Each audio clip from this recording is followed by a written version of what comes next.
खरा दिन बर्तमान आजिकाल जलवायु अति उत्तप्त जलवायु 42 डिग्री 43 डिग्री पर्यंत आम ढेंकानाल उत्ताप अनुभूत हो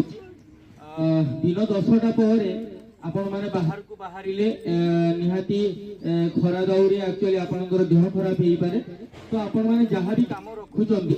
सार को कहबा अनुसार जहाँ भी काम रखुचंदी सकाळू 10टा भितर आपनकर काम सारी दियंतु एवं 10टा पर आउ पदक बाहरतु नहीं घरे रुहतु एवं ई उष्म तापरु रक्षा पाया पाई हेले आपन को दही शरबत करंतु लेंबू पानी करंतु तोराणी पियंतु फल कहले तरबुज खातु काकुड़ी खातु तो आपणकर ग्रीष्मकालीन जो उत्ताप जनित स्वास्थ्यगत हानि जो होउची किसी भरणा है कथा मुझी जे जदि बाहर को जाउचंदी गोटे पियाज हाथ में नहीं जातु